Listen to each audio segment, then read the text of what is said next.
Abi mo ara ko sa Vietnam pero ara lang dali sa aton.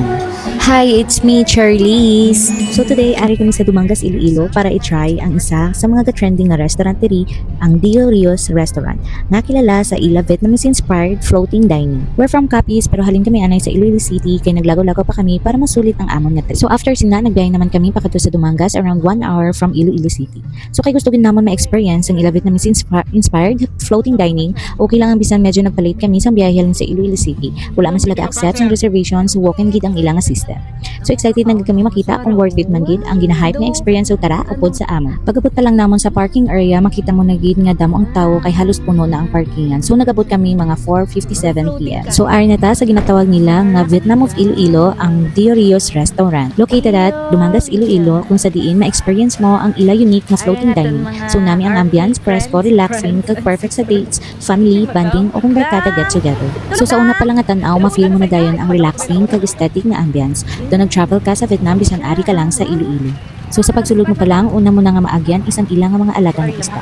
Pinaka nakakaganyat gid ang mga sari-sari nga color nga gagmay ng isda nga nagalutaw-lutaw sa tubig. So dari pa lang mo enjoy ka na gid naglantaw kag ma-feel mo na dayon ang relaxing na ambience sa lugar. So sa dara pa lang pwede ka nakakuha sa aesthetic nga mga pictures. So amo ni ang ginamin ko nga mga lain-lain nga mga colors ng isda. So di ba ka nami sa ila lantawan. So bawal galiin itap-tap ang ilang nga kristal agud nga maiwasan nga ma-stress sila.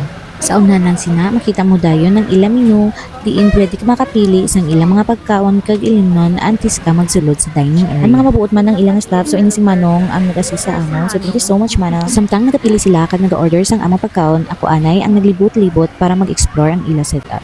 Diri mo gid ma-appreciate ang kaayos ng lugar halin sa mga dekorasyon, sa tubig kag mga isda, hasta sa ila unique na floating dining area. Manami kag malapad gid ang ilang lugar. Gani makakaya gid ini mag-accommodate sang madamo nga bisita. Sa tan-aw nakon pwede ini maka-occupy sang mga 100 ka tawo o kung masobra pa. Ang mga perfect gid para sa family gatherings, celebrations kag mga special nga okasyon. Manami pa gid kay safety gid ang imo nga chikiting diri kung updon mo sila. So amo ni ang pinakadako nga dining area nila, siguro maka-occupy ini diri mga 50 packs or more, as in dako ni siya. And then nagkato naman ako diri sa pihak para ilipot kamo kung sa diin may ara pagid nga dining area, as in lapad-lapad ini siya guys. Pero ang among gid diri katuan isang ilang nga Vietnamese inspired floating dining experience. Ang dining area ara mismo sa ibabaw sang tubig kag ang palibot sini is crystal. So makita mo gid ang ilang mga alaga nga koi, fish nga nagalutaw-lutaw. So mas nagdugang pa ini sa relaxing kag unique sang overall experience. Pero before ka dira maka-dining is kailangan mo anay mag-order.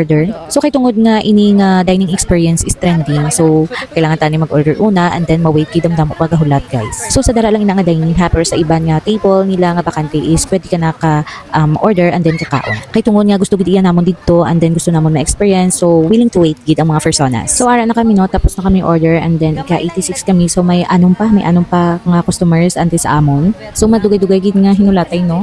Pero okay lang man kasi syempre amo gid na bay ang among katuan diri. So kailangan dapat ang tusong gid namon. Kasi syempre layo pang among ginhalinan tapos hindi man lang namo ma-experience. So ano pa? Cherries. So syempre kay gahulat pa man kita, so maaura-aura kita dani kag maglibot-libot sa amonino nga ala Vietnam nila nga dining. So nataw bala kung ano ka nami ang ilang set up sang ilang nga dining diri sa nga naga-float. So na-off lang ko diri sa ila no ang ilang waiting time. So ang nagsugid lang isini sa amon is ang customer man mismo nga nauna pa sa amon. Kay alas 4 pa daw sila diri no, tapos wala pa sila ka-dine in. So ang istorya niya is may abi nga inang table no nga isa ka tawo and then nagainom lang siya. So natingala gid ini ang customer nga ka-istorya namon no nga dugay-dugay gid siya kay 4 PM sila diri nagabot. So ara na inadaya ang sa ka-customer sa amon na nga table. So ang istorya niya is ang inang customer is gawait sang iya nga upod. So pero naka-order niya siya sang ilang nga pagkaon. Pero gin-pa-hold niya anay ang iya nga order nga foods. So imagine ha kung pila niya ka oras gin-hold ang iya nga foods, kung pila siya ka oras nagulat siya upod 2 hours man lang. Kamakin mo duha pa tani ka mga customers ang makakaon sa dara nga table. So amo lang gid na ang medyo na off ako no,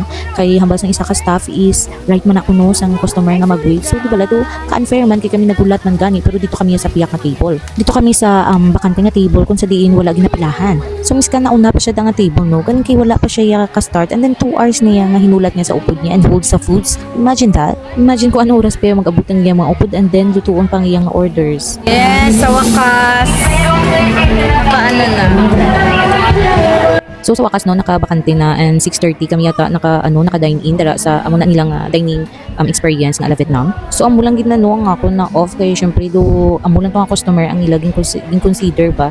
So ang other nila nga customer nga nag-travel pa sa layo di bala ayawan man hulat sa iya. So consume niya gid ang pila ka hours sang amo na nga trending nga dining experience. So wala bala kung ano kami kasadya nga naka-dine-in kami kasi syempre grabe gid nga hulat na mundo almost 2 hours man. So kung kamo may balak man diri nga magkadto so dapat early gid kamo kadto diri like gasanag pa ang adlaw para kapila ka na nga daan kay ginapilahan gid siya as in. Anyway, sa man ginamin ko nga muna no nga diri nga dining experience so makakalma kami kasang ilang ako'y alaga and then makita mo man sila kay Crystal na daang sa palibot. Crystal ina sa kung kita mo man sila sa dalom kung hindi sila magpapapaw. So overall no manami man nga experience so amo lang gid to so 9 out of 10. Charis. So wala na ko nagdamo gid nga video no kay syempre nang ginutom na ko sang hinulat. So damo papata ni ihambal. Charis. So pasalamat gali ako dara no kay syempre ang amon nga order is wala nila ging patong-patong kami nakitaan kami abing naging patong-patong nila ang you know ang inasal bala nga manok. Syempre kung di nila yung butang nila ang buli sang pinggan dara or ang dalom sang pinggan di bala. So basta manami man siya relaxing man kag ang ambience manami, ang foods manami and nakaangay man sa ilang nga presyo as in. That's all. Thank you for watching.